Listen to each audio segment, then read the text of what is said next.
everyone, and welcome back to another episode here at The Damage Report. I almost said we're like totally back to normal, but we're not because we didn't have a Monday, which like the best thing about a 3-day weekend is that it's 3 days. The second best thing is that it's a constant reminder to us that all weekends should be 3 days. The third best thing is that the next week is just 4 days. I love it. And the fourth best thing is pretending that it's Monday. And we have a couple ways we're gonna do that. The first is that we are very lucky to be joined on this Tuesday by Francesca Fiorentini. How's it going, Francesca? What's going on? I thought this was my show now. I think most people would probably prefer, but as much as I care about what the audience thinks, on this one point I shall not yield. It's mine and I will have it. Okay. So you did an amazing job. Thank you so much. Oh my gosh, it was so fun. And shout out to all the producers, Sophie, Marissa, everyone crushed it. It was really good. Thanks to the Dragon Squad for just holding me and containing me and like, petting my hair and telling me I'm pretty. I just need that. And also happy Pride, everybody. It's June. It is. We're vaccinated. We are, well, some of us, yeah. As I talked about briefly on the pre-show today, Pride festivities have started off not always in the ways you might expect. Like in Florida, they launched us into Pride Month by banning all transgender students from participating in women's sports. So that's one way to tell the country what you're all about. But there are other ways that it will be celebrated here at the TYT Network. We have a little tradition where every year we have our LGBTQ Pride special. And that's tonight, by the way. So we're gonna be doing that later on tonight, hosted by the amazing and delightful Jason Carter. I'm gonna be here and we're gonna have Adrian and a bunch of awesome guests who are gonna be joining us. That is tonight, 8 p.m. Eastern time, 5 p.m. Pacific time. So definitely tune in for that. And to sort of launch us into that special, we've got something special for you too. I'm actually wearing it. Oh, the long rumored, finally here, Rainbow Pride Dragon is now available at shoptyt.com. And today only, all of the profits from ShopTYT are gonna go to the Trevor Project. So you can pick up the awesome new shirt, show your pride, and also give a little bit of money to a group that deserves a bunch of pride, the awesome Trevor Project. So that's all waiting for you. And yeah, with that, Francesca, are you ready to do this thing? Someone said, I just saw it. John needs a scepter, Fran needs a crown. Is that, I think I like that.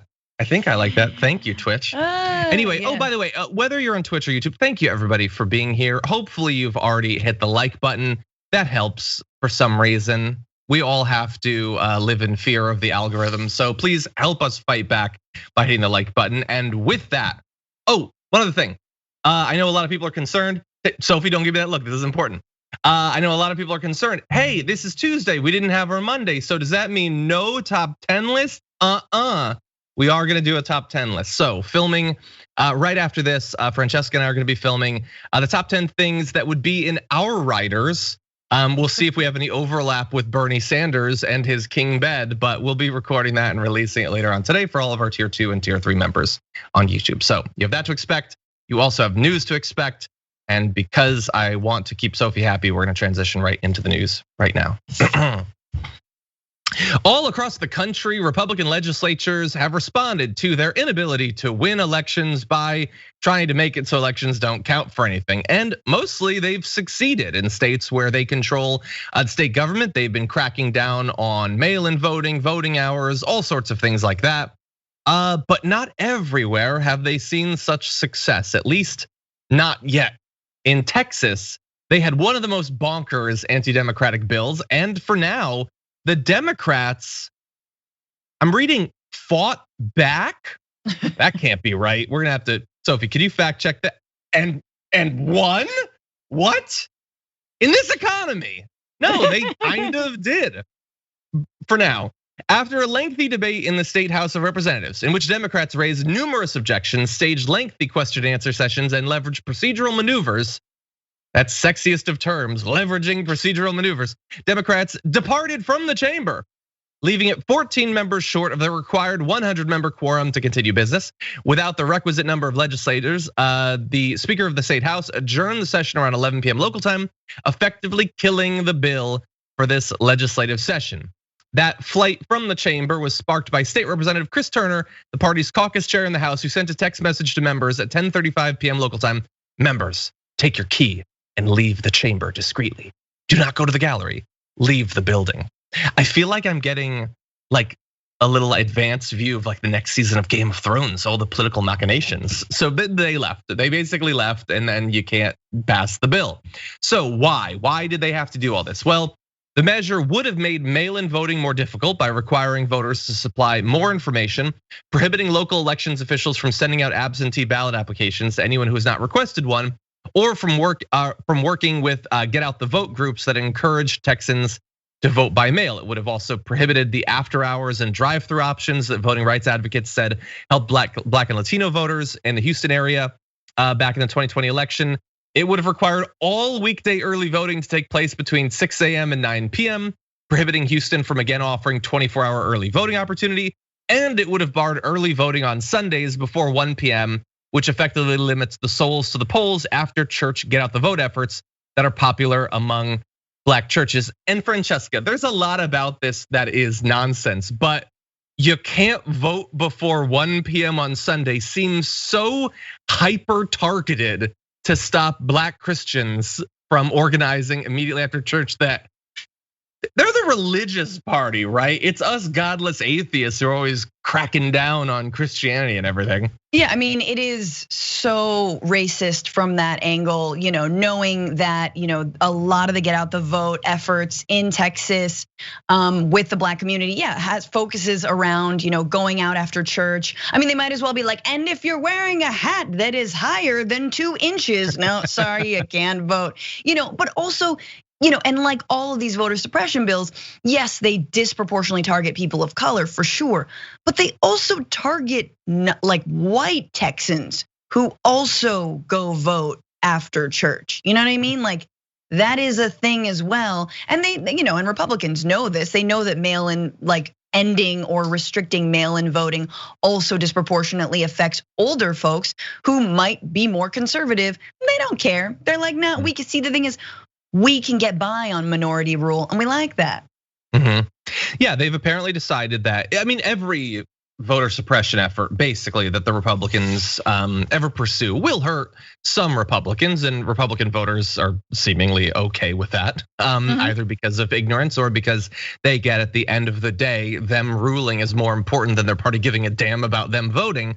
But they've apparently decided that white conservative Texans vote at predictable levels. It's America, so the levels are still pathetic, but they do vote.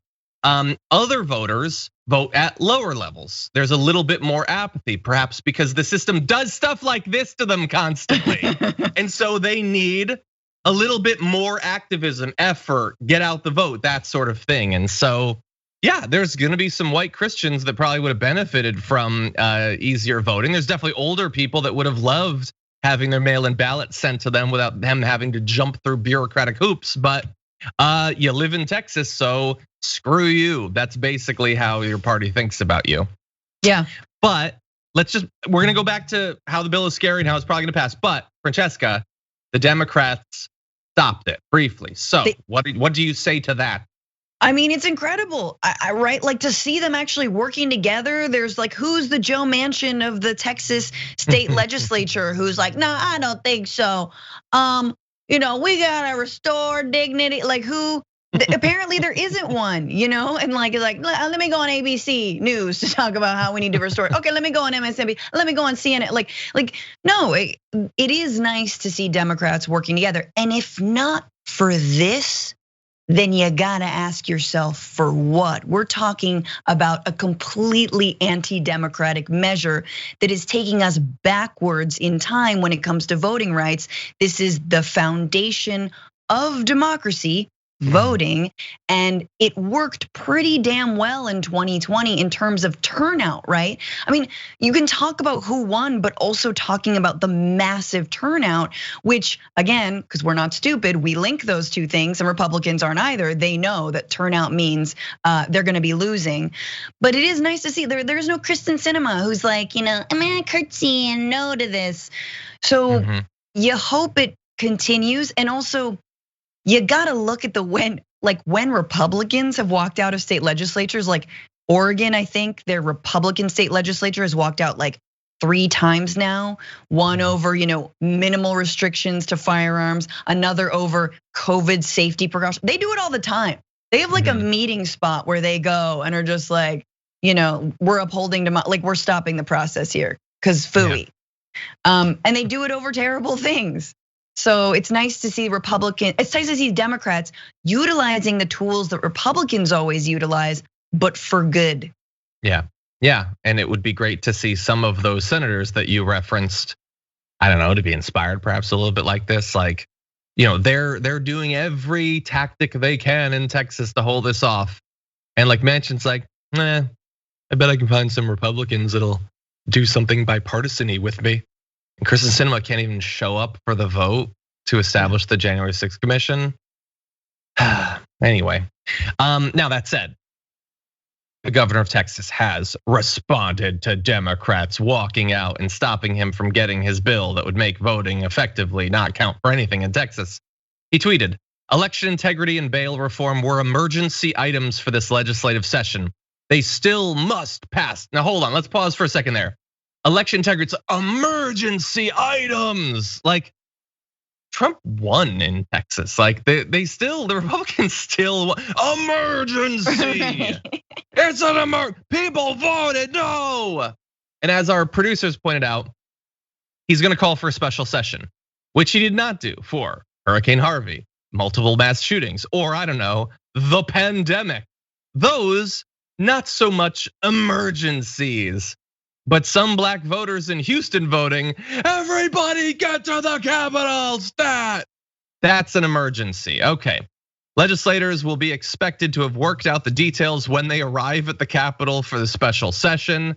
I get it, like if you're having people over, you don't want to be arguing about what food to get, like when they get here, you should work it out ahead of time. But like this is, but the thing is, we're joking, it is an emergency to them. Hurricane Harvey happening, that fits with their view of the world. It wrecks some poor people's lives, whatever. Some mass shootings happen, doesn't affect Greg Abbott. He doesn't care about that. People starting to vote, having a little bit easier time to vote, that is actually an emergency for them. There are only 2 things across the country that seemingly count as emergencies. One is a sort of like, existential threat to their ability to maintain power. The other is their need to keep their base worked up. They are trying to stop people from voting, and they're trying to stop the transgender community from participating in sports. Those are the 2 emergencies that the Republican Party is currently facing, and that is why their bills are focused on those 2 things. So, Francesca, we were happy to see the Democrats win, but maybe with this special session, it won't last that long. Yeah, and and they could use help. Democrats could use help from senators, and from on the federal level, and like passing HR 1 in the Senate is gonna be huge, right? And getting like protecting voting rights, enshrining them so we don't have, so we don't address voting rights the way we did COVID, which was piecemeal, on, off, wear a mask on, Tuesdays, but not on Wednesdays. Exactly. Like, and then you've got different spreads all over the country. I mean, that's essentially the states' rights origin of this country, which once again, rooted in a lot of racism, and rooted in who wanted to keep slavery, et cetera. So it is sad we have to refight these fights, but the Republicans have shown their hand so clear that this is what they're hell bent on, that even, we've talked about this before, they don't even say democracy anymore. Democracy is actually kind of a bad word if you're a Republican and you're on the right. You call it a republic. You call America a republic as if those 2 things are different. They're actually the same thing, but somehow in your mind they're not. And they're sort of floating this new theory that when all people vote, less people vote. And you're like, what? Yeah. More people, less democracy. You're like, huh? Anyway, keep on reading old Dr. Seuss and we'll be fine. Like, it's like, gotta go. Like they don't explain it, but we all know that this is what their aim is. So I don't know, John, you think I'm looking at Beto O'Rourke trying to like make a little bit of a comeback. I'm more of a Joaquin Castro girl myself. I don't know. I mean, Joaquin and a Julian together. Tandem. Can two people run together? Like, is Beto gonna jump up onto our democracy and then stand on it and save us? I don't know. Maybe. Look, if he's the candidate, good, I guess. But I don't know. It's just the whole thing is dog. I love every photo of Beto. His dog is always in the corner. He's got a black lab who's just like, oh. He's like, you're not gonna win. Like, just look at these photos of his dog. Very sad, very, very like knows that Beto might not be the guy, but who knows? I don't know, and who knows you better than your dog? Anyway, I guess we'll wait and see. I don't know. It's just that the Republican Party has for a very long time understood far better how power works than the Democratic Party does. The Democratic Party does better than you might think. You just have to understand what they use their power towards, and inaction can be a very effective tool. That said, they're getting what they want, and they get that their base doesn't give a damn about democracy. They're not interested in that. They want people who they trust, whether they should trust them or not, to be in charge, to rule. That's what they have. And the Republican Party thinks that either permanently or at leleast for a while, the other ways that the system is manipulated to allow a small minority to maintain majority control of the bulk of the political power in the country, that is going to slow down reforms. And it's working pretty well for them. And one way to continue that is making it really, really hard to vote, which sure, that affects presidential elections and it affects like choosing your congressman and stuff like that. But it also helps you maintain Republican governorship in Texas. It also helps you maintain a Republican state legislature, I should say. So it's a pretty good strategy. Hopefully the Democrats will continue to take it seriously, but them taking it seriously in Texas is not enough. They have to do it nationally too. And Francesca was talking about HR 1. Manchin doesn't even support it. Like, he does not support that. Like, as of right now, it can't pass. So, and that's even if they were to get rid of the filibuster. So, I mean, and the other thing that happens, right? Yeah, and the other thing, I mean, correct me if I'm wrong, but it seems like also in a lot of state legislatures, when Democrats pull these things, Republicans are like, okay, cool, we're just gonna rewrite the rules. Like, we don't need. It's entirely possible they might do that with the legislature. Sure, why not? Mm-hmm. Yeah, and that's why those things about like, oh, Democrats don't make even minor reforms of the filibuster because then Mitch McConnell will do. No, he will do literally whatever he needs to do to get done what he wants to get done. That is what he will do. That is what he has always done. That is what they always do. Like, we talk about like, oh, maybe Beto will win. Okay, if Beto wins the governorship, I can tell you what the next couple chapters of that political story are. The Republican governor is gonna have a lot less power about 2 weeks after that election's done, because that's what they do. Right. Republican state legislatures strip all of the power away from all of the state level executive branch offices the Democrats win. They've done it in multiple states already. They're gonna continue to do that. Whatever power they have will be used to maintain whatever power they need to hold on to. That's what it's gonna be. And by the way, like, legislatures are one thing, the Supreme Court's a pretty big one. And we're like hoping like maybe they can pass voting reform at the national level. Okay, good. And hopefully it will last with a conservative supermajority in the Supreme Court that understands the political calculations. We'll see. John, we'll see. You sound like you studied poli-sci. So I have a question. No, but in terms of a state's constitution, can you make an amendment, or like how important are our state's constitutions? Do we have them? Are they like whatever? They're there. Are they like replicas and they're like California's version? Do you know what I mean? Like, can we add? Is there an amendment you can say you can't rewrite the rules, to like strip authority from the incoming governor? I mean, you could potentially. Well, first of all, you'd have to see the individual state you're talking about because every state constitution is different. You could, in theory, I guess, have some sort of general guidelines of what the legislatures can do. I don't know. I don't know, honestly. Yeah. It would depend on the individual states. I'm not sure. Okay. It's okay. And good luck passing a constitutional amendment in the states where they control the state government enough to the point where they could strip a governor of his power. Or strip, like in Georgia, like strip, the incoming secretaries of state and the board that controls the election, strip them of their power and hand it over to some partisan group. It's not just the governor. Pictures. We have Ken Klippenstein B-roll. I'm shocked to find out we have. Do we have him in a sweater? No. We want prom photos. We want old headshots. No, I want Ken with like the lasers background behind him. That's what I want. Anyway, that's Ken Klippenstein. And Ken Klippenstein, he is a fan of tradition. And on Memorial Day, he has a tradition. And every year, he strikes again. Back in 2019, he tricked former Representative Steve King into wishing a happy Independence Day to his uncle, fictional Marine Colonel Nathan Jessup from A Few Good Men. That's a classic. And then for good measure, changed his Twitter name to Steve King is a white supremacist, so that phrase would show up on the congressman's page. In 2020, he fooled former acting director of national intelligence Richard Grenell into bidding a happy Veterans Day to his grandpa, Bill Calley, the war criminal behind the My Lai massacre. Well, what about this year? What is he gonna do? Well, there's been a theme to the people he's gotten them to retweet, and he was quite successful. For instance, Matt Gaetz responded to Ken Klippenstein. Oh, sorry, his name on Twitter is Matt Gaetz is a pedo, who had a tweet that said, "Congressman, my grandpa's a big fan of yours and is a veteran. He would be thrilled if you could retweet this photo of him for Memorial Day. Here he is, a young private first class." And that, if you don't recognize the face, is Lee Harvey Oswald, the man who assassinated John F. Kennedy, also former Marine. That is in fact his military portrait.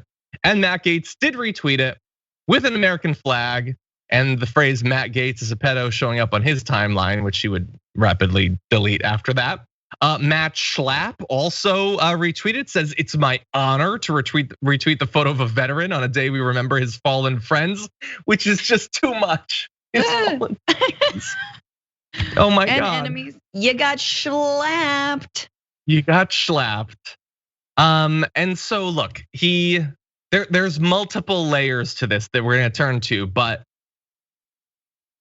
I don't know, like it's a little thing, it's a little bit of trolling, but to me, it just really like solidifies they don't actually care about this. Like it's just performative. Like, yeah, it's a veteran. I want to pretend that I care about veterans or whatever. I'll leave them to die in the Middle East or whatever. I don't care if they die by the thousands, by the tens of thousands. But on this day, you send me a picture of a guy with a camo hat on, I'm gonna retweet it for you. That is the Matt Gaetz guarantee. It's more than that though, because there's a caveat, and the caveat, and you always have to say this, is he is a big fan of yours. Like seriously, just the most like fragile, egocentric people, right? They just, and if you say anything, you're like, so anyway, I'm a huge fan. And after I got done murdering 5 people, I just like took to your Facebook page and I just liked everything because I love everything you post. And they'll be like, oh my God, freedom. Like that is the level. They're like, look, I'm a stand-up comic. I know what it is to want applause, to want just like random congratulations. If someone says like, I'm a big fan, you're like, I'm listening. What? You want me to endorse, like what? Granola? Like, I don't know, like whatever, like, but even me. So to me, it's that, it's the sycophantry, right? You can get anything if you're just a sycophant with these guys. It doesn't, with Trump, it was one. Tarkin, doesn't matter. Look, Trump is a white supremacist, so let's all remember that. But also, he didn't in part denounce David Duke, and he doesn't denounce QAnon because he's like, well, they're my fans. Yeah. And I don't denounce fans, And you're like, no, man, obviously you should. The other part of this is, I didn't know this was Lee Harvey Oswald, okay? I don't honestly have a photographic memory of him in my brain. Maybe that's on me. I would have definitely checked had it been me, but also I'm not a congressperson. Like I'm not I'm not first in my American history class, you know what I'm saying? But you would imagine that maybe Congress people and people who proclaim to love America and defend it from terrorists and you'd think maybe they would have known. Sure, and look, maybe that's expecting too much. Maybe you couldn't recognize him from that photo, but you know who you should recognize on Twitter? Ken Klippenstein. The dude has not logged off in 7 years and you don't recognize, this is his thing, you fools. He's gonna get you. He's gonna get you. As I'm blanking on the name now, despite having watched Breaking Bad recently, as he said, he can't keep getting away with it. Ken does keep getting away with it. Now that said, while it might be a bit too much to expect for them to recognize the picture, I don't know, like once you know what is going on, I think we could have a bit higher expectations. And yet, Ken Klippenstein, in addition to getting a number of high profile Republicans to retweet an image of Lee Harvey Oswald, also caused Candace Owens to self-destruct because she saw it. She retweeted Ken retweeting, that's weird, to Lee Harvey Oswald trending. And said, you are making a mockery of a day that is meant to memorialize men that died so that you and other anti-American leftists can laugh at their sacrifices by photoshopping a murderer into their uniforms. You are deranged, as is any person applauding your efforts. Well, first off, bit of a fact check. He didn't Photoshop anybody. Lee Harvey Oswald was a Marine. He was actually a soldier. This is gonna blow your mind, Candace, but there have been soldiers who've killed people. And sometimes it's not the people that socially we've said it's cool for them to kill. Sometimes they come back and they shoot up people here. That happens actually. So her history again, like they didn't recognize the picture, Francesca, but she knew exactly who he was talking about and either didn't know or seeks to pretend that no soldier has ever been willing to do something insane. Now that said, here is the new angle. And it's the political correctness angle. He responds, would not have guessed you cared so much about being politically correct. And she said, it is not political correctness to have a soul and a modicum of decency. Well, hold on, let's pause there. That seems like exactly what the stereotypical invocation of political correctness is about. Yes. It's about decency or whatever. So do you desire it or do you not? Because he is not, like it's one thing maybe if you're expressing an honestly held belief that someone finds abhorrent. Ken definitely doesn't actually love Lee Harvey Oswald. This is a joke. You cannot like the joke or like it. You can laugh or you can not laugh, but he's definitely joking. And I'm not the one who made our national conversation about political correctness and cancel culture like 80% about what comedians can do. Yep. They did that. Yep. Every single right-wing comedian has a special called Triggered or whatever at this point. So true. Can you joke about stuff that's politically incorrect or can you not? Francesca, you're a comedian, answer for them. Oh my God, I'm not gonna answer for like boomer comics who are fading from glory, who aren't smart or creative enough to write better material. Their jokes are aging, but you're exactly right when you talk about, political correctness is just having a certain amount of decorum. It's just not, it's actually trying to respect people a little bit.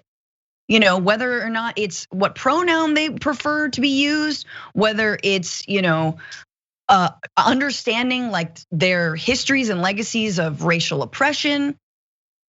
I don't know, it's the same thing as someone's family member dies, having a little bit of respect and like saying you're sorry and how's it going? Like literally. But when it comes to the troops, and the right, it is blind allegiance and loyalty. They can do no wrong and they are 150% perfect because our American military is perfect. Everything we've ever done, the My Lai massacre in Vietnam, untold civilian deaths, no, that is perfectly fine. And that is what the left and progressives, what we call BS on. We call BS on having a military that is beyond critique and soldiers themselves. call BS on that. Why? Because that culture of we can never critique the military puts them in danger because it promotes idiots and a-holes who shouldn't be there, who are sending them into danger strategically, as well as it promotes rapists and assaulters inside the military when someone is being abused and abusing others, and on bases in so many instances. And finally, Ken's joke was that exactly that. It was a joke and it's funny, but man, there is a tinge of sorrow to that because you realize, this is 50 years ago when JFK is assassinated, and that was a Marine, and yet we still have untold numbers of servicemen and women coming back, extreme PTSD, people who've been radicalized by the military, who've been even more sort of convinced of some sort of grand conspiracy or terrorism is everywhere, Sharia law. You look at the number of servicemen, former servicemen and women who were stormed the Capitol on January 6th. The military has a problem, and police officers, and we know this. And so once again, it's not unpatriotic to say we can do better, and it's not unpatriotic to criticize wars we should have never been in the first place. And my God, veterans have been leading the way on this for so long. And get the F out of here. You do not care about veterans because you don't take care of them and you step over them if they ever would ask you for money in the streets. Exactly, no, and look, his joke bothers them infinitely more than actual, whether it's an honest belief, it is presented as an honest belief about the military from people like Tucker Carlson, who did segments mocking the fact that you would have a pregnant woman serving in the military, that makes a mockery of the military. That was not presented as a joke. I don't know that he believes it because that means that he actually thinks about politics and then expresses the thoughts. I don't think he puts that much into it, but he said it on his news show when Ted Cruz is like, oh, they're doing ads for the military where they talk about diversity and stuff. That's feminization of the military. That's not a joke. He's actually saying having people like this serving in our military makes us weaker. So where's Candace Owens' anger about that? No, it's the joke that does it. Candace Owens, who would have you believe that if you were to burrow into her chest, you just find a beating heart love for free speech. No, she likes, in the same way that literally everyone does, some speech and not other speech. Now, that is true, but it's not good for branding. And so they've come up with things like political correctness and cancel culture, which means that they get to say they're for all speech when not being for it. And anything the left has a problem with is fundamentally some sort of problem of them canceling stuff and being censorious or whatever. Now, Ken pointed that out to her, saying, I for one believe in free speech. Of course, at that point, she had either deleted her tweets or had blocked him. She did later actually block him, despite, by the way, she brought herself into this by quote retweeting him. He didn't target her. Oh yeah. He pointed out funny how elastic the concept of political correctness is to her comment. And so I will just reiterate, you can do one of a couple of different things. You can have an actual standard about political speech and stick to it. That's almost purely a hypothetical because nobody basically has that. Or you can do what I have, is have no standard but not pretend to. What she does and what virtually everyone on the right does is pretend to have a standard that you never actually have to stick to. What I would say is, let's do what actually occurs in reality that the conversations about political correctness and cancel culture seek to obscure, which is everybody gets to say and do stuff and you get to respond to it. If you like it, clap or subscribe or whatever. If you don't, ignore the person or speak out against it. Right. That is the only way any of this can work. But they pretend that they have found something better, more pure, loftier, superior in some way. No, that's what it is. Listen to something somebody says, and if you don't like it, ignore it or speak out against it. If they're selling a product and you don't like it, don't buy it. Or maybe say other people shouldn't buy it. That's the only way any of this can actually work in practice. It's the rules apply to you and not to me. It's okay when I do it. I did an entire video on Newsbroke about Trump's "it's okay when I do it." Literally, you don't have to talk about political correctness or cancel culture. It's just, it's okay when I do it, right? So if Ilhan Omar says something that someone might interpret as anti-Semitic, Meghan McCain goes crazy. Oh my God, Marjorie Taylor Greene says something, she's crazy. It doesn't matter what she says. She's not relevant. Why would she apologize? That's not anti-Semitic, right? It's the same stand. Feminism, oh my God. Oh, women shouldn't be victims. Why are you allowing yourself to be victimized? All these pussy-hatted feminists, they're just victims. And then if you say anything about Sarah Huckabee Sanders, you make a joke about her eye makeup. Oh my God, she's a woman in a high place. And it's just okay when I do it, when they do it. And we see this time and time again. The jokes, exactly. I'm not even sure Candace Owens understood the joke. You went over that. It's not a photoshopped image.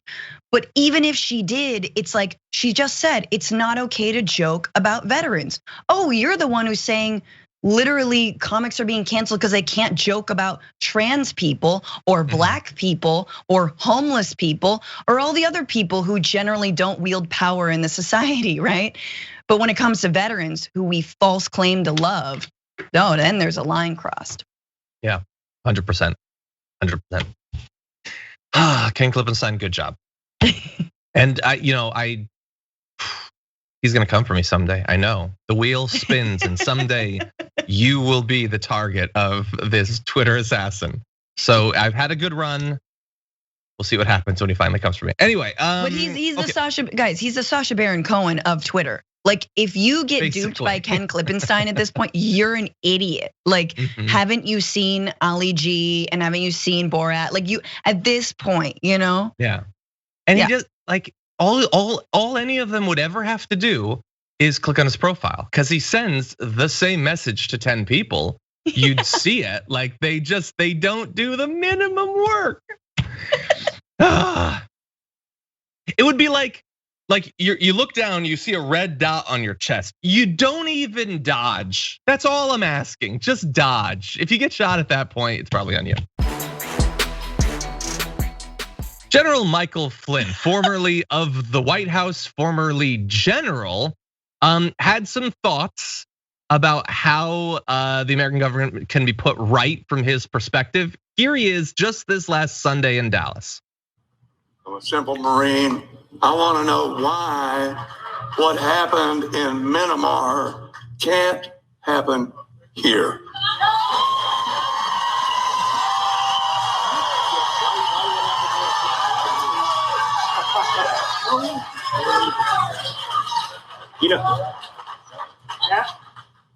No reason. I mean, it should happen. No reason.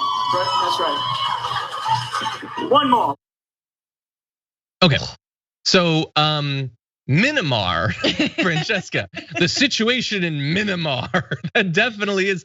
I mean, that's a tense subject. Talk about this country that he totally knows a lot about. John, don't minimize the situation in Myanmar, okay?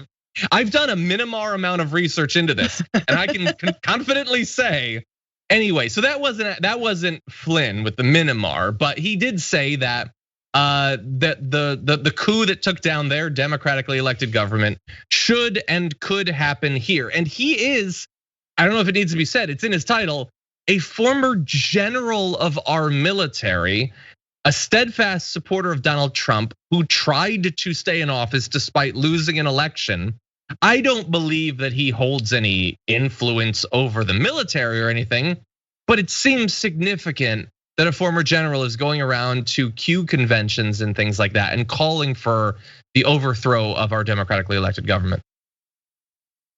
Yeah, this is where he gets a lot of his cred from the QAnon crazies, is because he was a general. Yeah, he had to register as a foreign agent, and he was working on behalf of the Ukrainian government and in part the Russian government. He was basically like a mercenary for the whoever would give him the most amount of money. That doesn't matter. No, patriot, not a Russian patriot, no, American patriot. And yeah, I mean, Myanmar, what happened is Aung San Suu Kyi is, I believe, still under house arrest right now.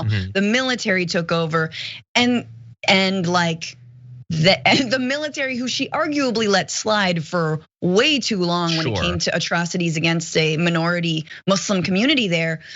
But and yeah, so it's scary stuff. I mean, this is QAnon folks and Flynn has been participating in this, and even Mike Lindell from MyPillow have been participating in the idea of like, hey, what if we just take the reins of power? And absolutely, you bet that the lesson a lot of people are drawing from 2020 is they should have, that the military just should have been on board.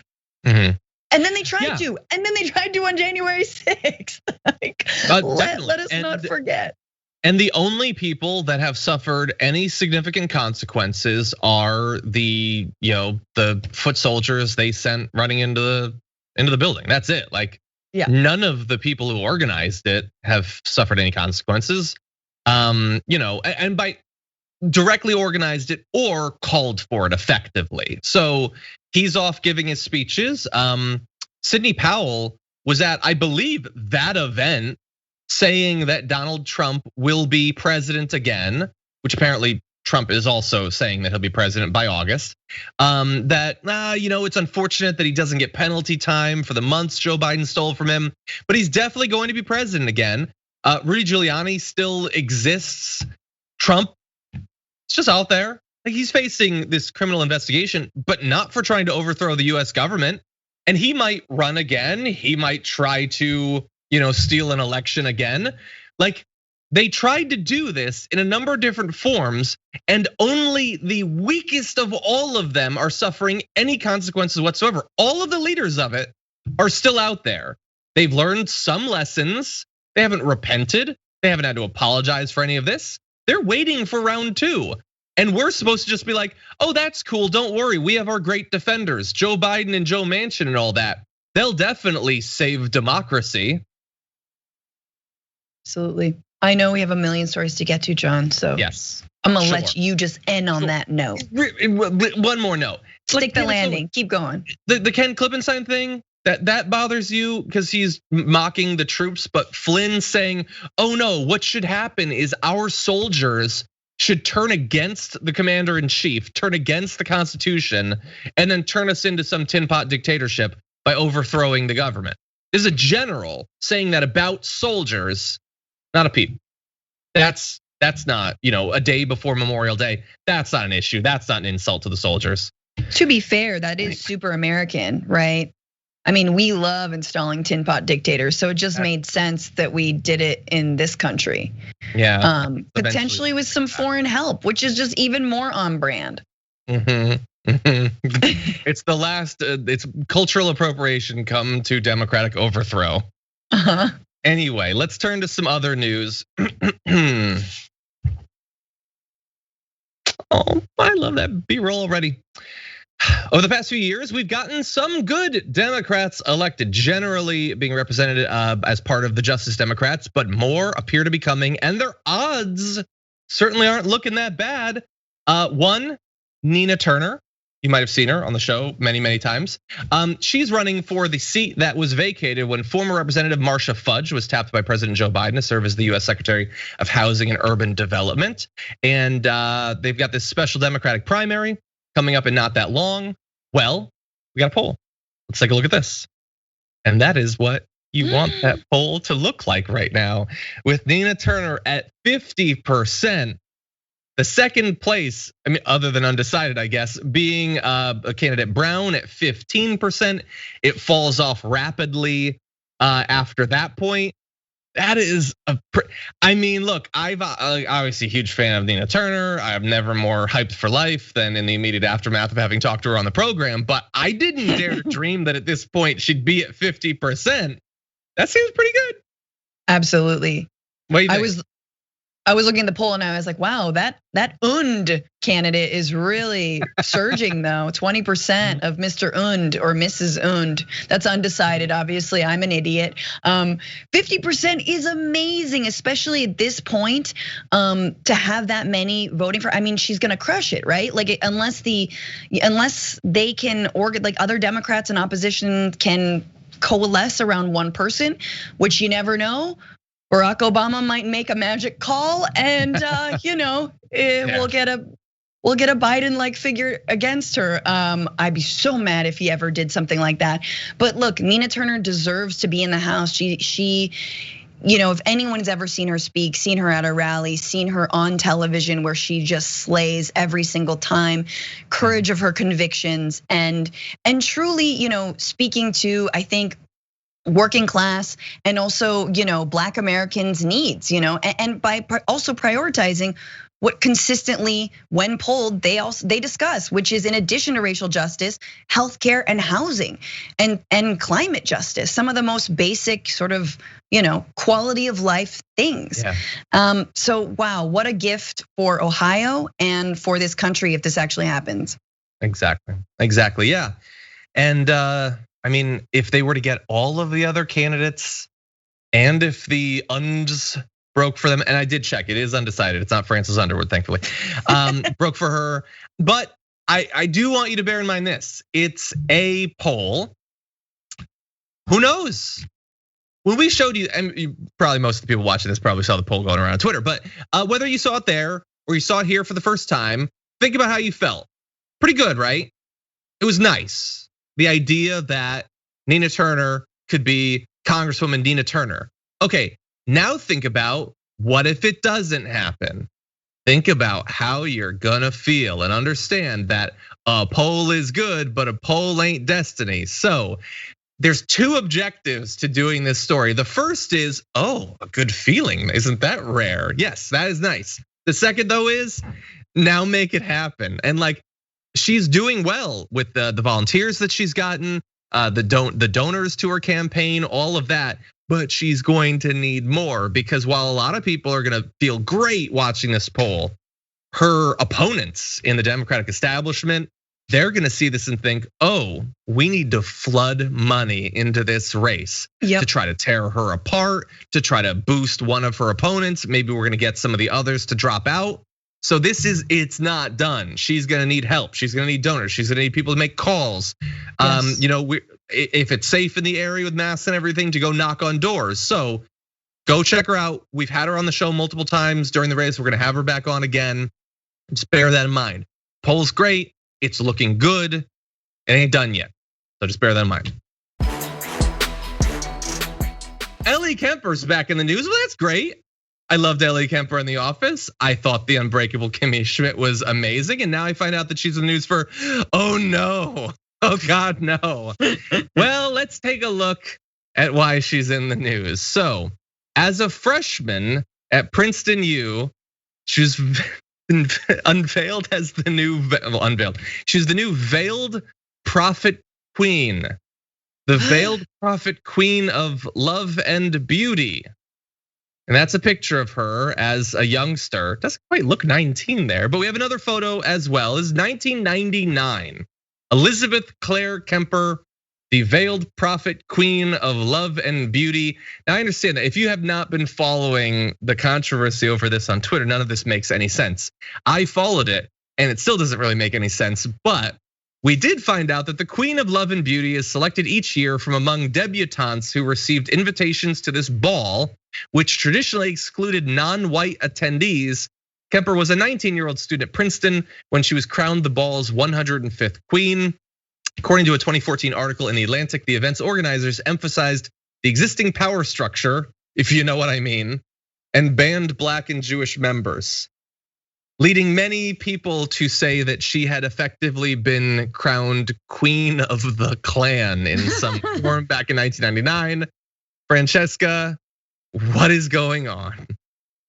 I don't know. This story was one of those stories that broke yesterday, and I looked at my phone and I was like, nope, I'm gonna wait. I am putting phone down. I have no opinion until we suss this one out, because it was so bizarre and you're like, wait a minute. But obviously, yes, it's not the KKK, although not for lack of, coding all of your, membership around white people. Look, debutante balls are a thing, like high society.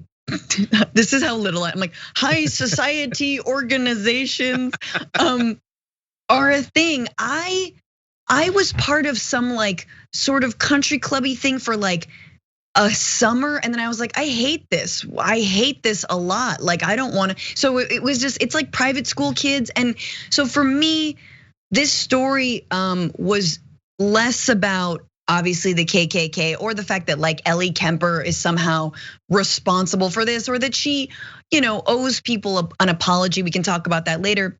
And really more about how elitism functions in this country and how like white privilege, white supremacy, if you will, that the power structure generally works out for somebody. So here you have someone who is a freshman at Princeton University. She is in a thing that is called a veiled ball, a veiled prophet queen of love and beauty. Like that feels like an eyes wide shut red flag right there. But that is some next level thing. And then lo and behold, she becomes a very successful actress who, has multiple successful shows, got a lot of money, et cetera, et cetera, et cetera. And like, as someone, sort of scraping by and like would love, a break and stuff, I'm like, maybe I should have stuck with that country club thing that I was doing way back when, because I could have been a veiled queen, John. She could have been a veiled contender. Maybe. Maybe we'll never know now. You weren't willing to abide by racists. I'm Chinese, and they were like, we're just gonna not continue. Yeah, complicated. What do you think? I get the Italian thing, but even that's kind of an edge case. We weren't really that comfortable with that. Very edge. By the way, she's 19, and that second picture. Can we put that up again? Why does she look like she's 12 years old in that picture? Anyway, that is not the problem here. There are several problems, but the main problem is like a lot of people were joking on Twitter. I don't think a lot of people were coming out of it like, screw her, we'll never watch a rerun of Unbreakable Kimmy Schmidt. Sure. Did she know? I mean, she's 19, she's not 12. That said, I don't know what responsibility she bears. I was gonna call for a poll on Twitch actually, and it's already up. Is she to blame or not to blame? In the absence of more information, I'm leaning towards I don't see how much she is to blame. Although understand, I am biased by the fact that I find her to be a delight in the shows that she's been in. So maybe that's swaying me. I don't know. Well, what do you think? I find her obnoxious. So I find her obnoxious, and I don't think she's to blame. So it's like both. I think the real question is, does she say anything now about it? She hasn't yet. And I believe that she should probably say, look, and especially in the year 2020, 2021, this moment, you can't stay silent. She'd be like, I've had a lot of good things in my life, and I've had a lot of privilege, and I wish that, for many actors and struggling actors who have not been so lucky or whatever, who've not been born into this life, essentially. Like, she's not gonna go that far. She might say something about how she doesn't believe that, elite society clubs or whatever. What was this place called again?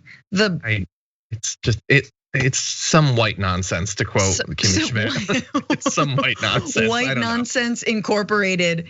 That she doesn't believe they should ban like Jews and blacks, which they don't. Like country golf clubs didn't allow Jewish and black members for a long time until like, we're just gonna quietly say it's okay in like the late 80s or something.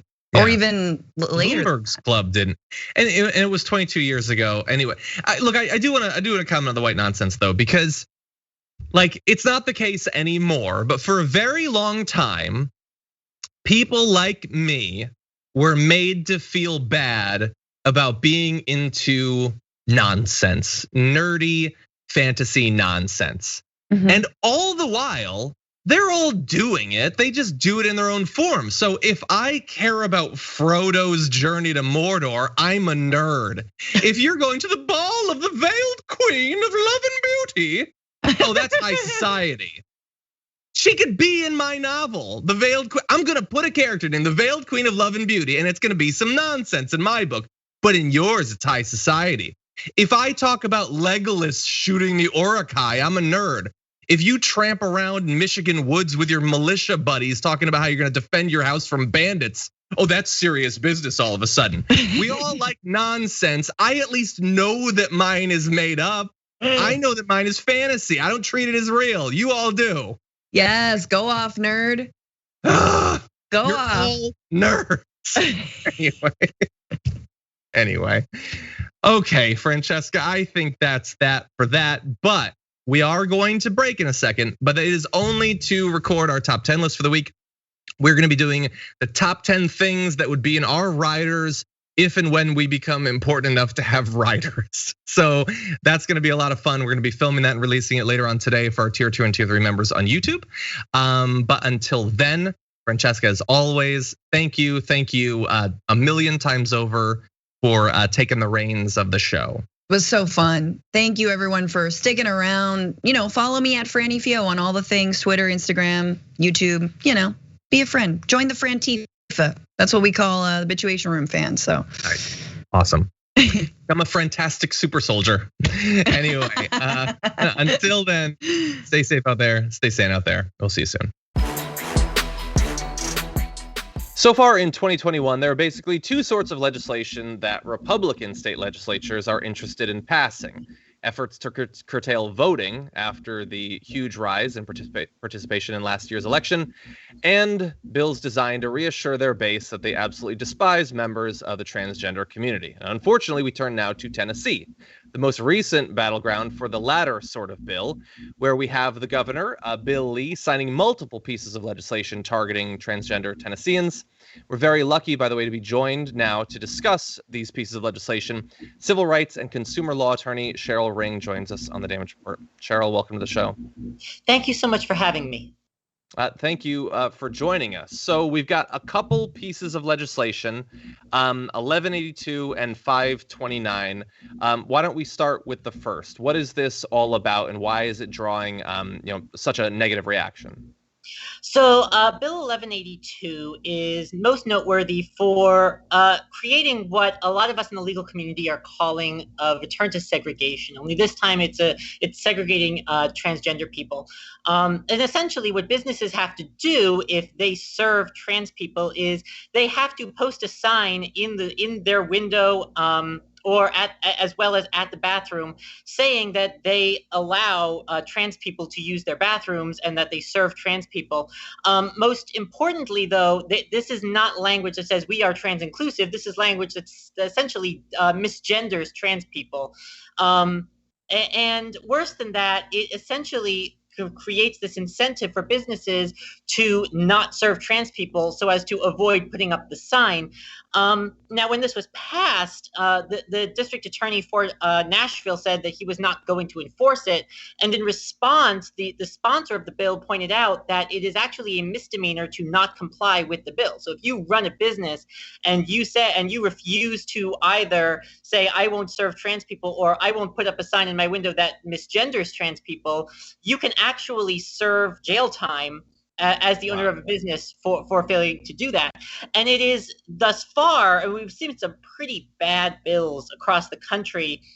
Florida is the most recent one. There was a signing ceremony this morning on the first day of Pride. But the Tennessee one is the most noteworthy so far because it is I think the most egregious. It is essentially an attempt to keep trans people out of the public sphere. And I know this is all very recent. Has there been enough time yet to see if you hypothesize that it might lead to some businesses choosing to not be inclusive so that they don't have to put up signs like this? Do we know yet if that strategy seems to be working? At this point, it's too early to tell. The law, in addition to being extremely bigoted, is also extremely poorly written. The only thing that we know is that if you intend to comply with the law, you have to put up a sign that essentially is segregation. Either we don't serve trans people, or we serve, or the wording is analogous to we allow people of the opposite sex to use any bathroom, which is misgendering and humiliating. And it also creates enforcement problems. How is a business going to enforce this? Are they going to have someone standing at the door saying, can I inspect your genitalia? There's really no way of enforcing this in any kind of reasonable way. And it is going to lead to cis people as well being stopped if people are under the mistaken impression that they're trans. And this happens every time we see anti-trans bills. They encompass cis people also. And so the Tennessee legislature does seem to be adamant that this is a misdemeanor, that there will be criminal charges for failing to comply. At this point, there haven't been any yet, so we don't know how that's going to happen. But it is a badly written, very bigoted law, and the consequences of that are going to be far-reaching, and it's going to be interesting to see how that plays out. And for people like me who are in the trans community, it creates a problem of, if we are going through a state like Tennessee right now, what are our rights? Do we still have the right to travel in Tennessee? Do people who live in Tennessee have the right to use public accommodations at this point? And all of this is up in the air. And I have to assume that one of the consequences will be some sort of legal challenge to this bill. As you point out, there seem to be issues with the ability for it to be enforced, the vagueness, not to mention, obviously, the fact that it's demonizing a community. I'm assuming these challenges will come. Do you have any predictions for how it might fare in the legal system? You know, under ordinary circumstances, I would say that a law like this has very little chance of being upheld for a couple of reasons. Number one, there is already, thanks to Bostock, the ruling from a couple of years ago, where Justice Gorsuch actually did rule that gender identity is protected as part of sex for purposes of employment law.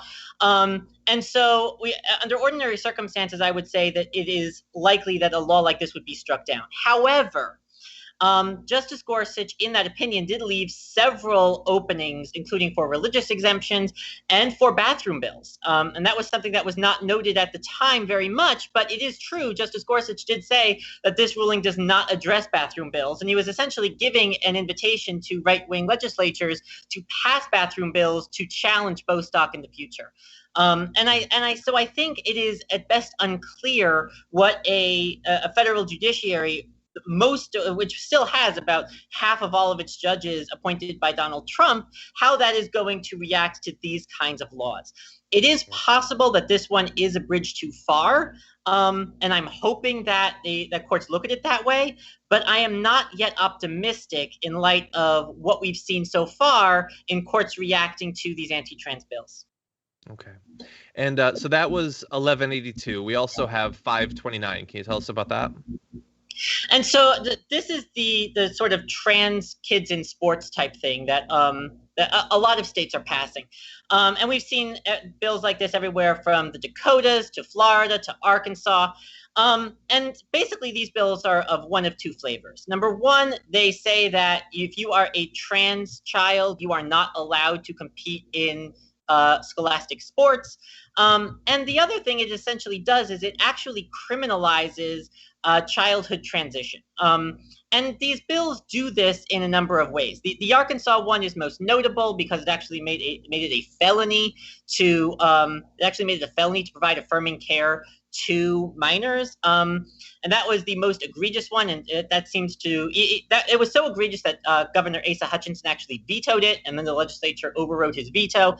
And the Tennessee bill does very much the same thing. That we as the state are going to say that you are not allowed to transition, and if you do transition, it is a crime to affirm you, and you cannot compete in scholastic sports. And the irony is that at the time, for example, the Arkansas bill was passed, there were 0 trans children competing in any kind of scholastic sports in the entire state, and there were only 200 trans kids in the entire state. And so in addition to being extremely prejudiced, it's also addressing a problem that doesn't exist. There is no data anywhere that suggests that trans people have an unfair advantage when it comes to competing. It also is, and I feel like this is important, it also is this idea that the only people who are trans are assigned male at birth. There is this idea that it erases trans men. It does not acknowledge non-binary people. It is this idea that only assigned male at birth trans people exist, and that we transition solely for the purpose of excelling in high school or college sports, which is frankly insane.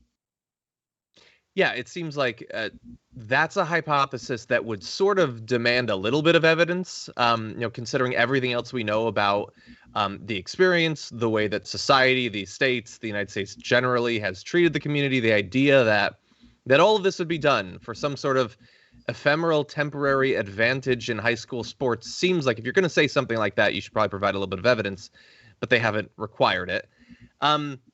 As you point out, I think totally rightly, it is addressing a problem that doesn't exist under the guise of a standard that doesn't exist. They're pretending as if they just care so much about the integrity of women's sports. I've never seen any other evidence of that. I'm just a guy who talks on the internet, so I can just say my opinion, which is this is entirely based on they want to have a community to attack. They want their base to feel open and free, to feel prejudiced and hateful towards this group. You come from a different world, civil rights, consumer law, all of that. Is there anything else to that? And if it is that something that you fear or feel might work politically? It's interesting because as an attorney, I view this as an attack on fundamental rights. As a trans woman, I feel this as an attack on my community. And I can tell you that, unfortunately, there is still this idea that we are an other, right? That we are freaks, for lack of a better term. I mean, if you look at the way that people like Marjorie Taylor Greene or even former President Trump talked about my community as though there is something wrong with us, as though we are deviants in some way. And there is, and unfortunately, even in the legal community, I get on a fairly regular basis this idea from judges that that I am not a trustworthy person because I am trans, because they do not trust me because I am trans. And it is very hard being a trans attorney in that way, because I see that kind of prejudice coming from the attorneys that I'm arguing in front of on behalf of clients. One thing I will say is, if you look at what we're trying to, what they're trying to do, trans contestants have been allowed in the Olympics for decades, and there has yet to be a single trans medalist even. And what's interesting is, and I've spoken about this before, if you look at the reason why trans people are being targeted specifically in sports, it is the same kind of thing that targets, I would say, Caster Semenya or Naomi Osaka. This idea that womanhood needs to be reserved for cis white women, and that if you have any kind of advantage over cis white women, you need to be excluded. And it is why there is so much overlap between transphobia and racism, that you see if you are a talented Black woman, you are excluded from sports, much in the same way that if you are a talented trans person. And yet we never see Michael Phelps being banned, even though they're talking about banning moves that Gabby Douglas is or Simone Biles is so good at. And so the reality is that if you are looking at sports and you're saying, well, why is there an unfair advantage? You never talk about that in the context of cis white athletes, and only in the context of Black and trans athletes. And that's really the big problem if you're looking at what is the crux of this. The crux of this is it's a combination of transphobia and white supremacy. Yeah. We've talked a lot, especially recently, about this flurry of bills in so many different states, and the disproportionate amount of time that Fox News has spent on these sorts of topics. Is there, and I'm sort of hoping that I'm in a bubble where I'm focusing, as the media generally does, on the negative news. Is there a reaction to this? So we talk about these predominantly red states with their attacks against the transgender community. Are blue states doing something to protect trans people in their states? Is there an effort nationally for some sort of, bill, some sort of federal acknowledgement of some sort of civil rights to protect against this? An effort to choose future judges and justices that might have a different view in this world? Is there anything like that you see? The Equality Act is something that has been discussed a lot. So long as the filibuster remains intact, it's not going to happen, unfortunately. I know that there have been, the ACLU has been bringing some cases. Chase Strangeau has been doing amazing work. He's probably the best trans attorney in the world right now. But at the end of the day, we see a lot of words, and unfortunately this is true of the Biden administration also. We see a lot of words saying that the administration stands behind us, but not a lot of action to protect us beyond that. There's been no action by the federal government to bring lawsuits against these states. And And the sadder part is that these are attacks not just on trans adults but also trans children. And if you look at trans children, one thing that conservatives throw out a lot is the suicide rate among trans people, as to underscore their idea that this is a mental illness, when in reality it's not. And if you look at post-transition suicide rates in my community, in the trans community, they're actually lower than the general population. The number one leading cause of suicidal ideation in the trans community is transphobia, is the idea that you cannot, that you face transphobia, the lack of an affirming family, the lack of affirming care. That is the cause of suicidal ideation in the trans community. And so when we say that these kinds of laws are going to cost lives, they really are going to cost lives.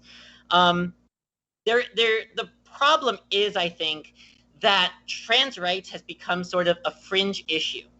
And you even see people like James Carville, who are Democratic talking heads, who are like, well, we don't need to focus on that. Aaron Sorkin said that in an interview a couple of years ago.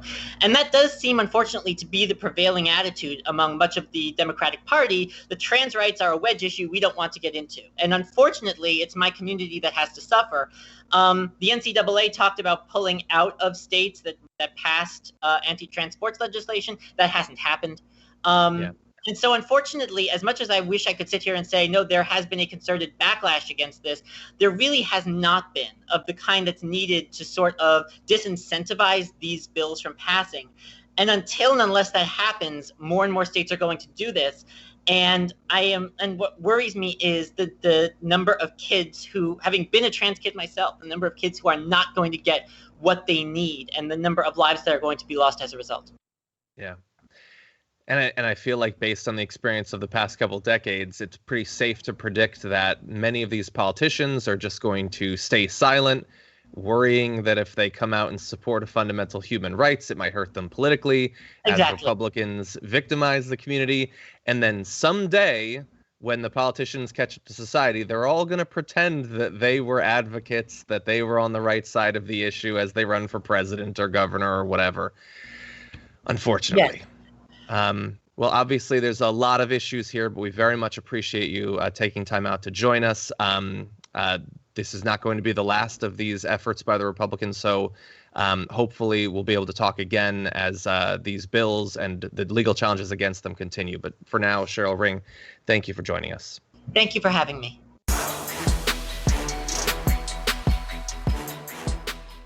Thanks for listening to the full episode of The Damage Report. Support our work, listen ad-free, access members-only bonus content, and more by subscribing to Apple Podcasts at apple.co/TYT. I'm your host, John Adarola. I'll see you soon.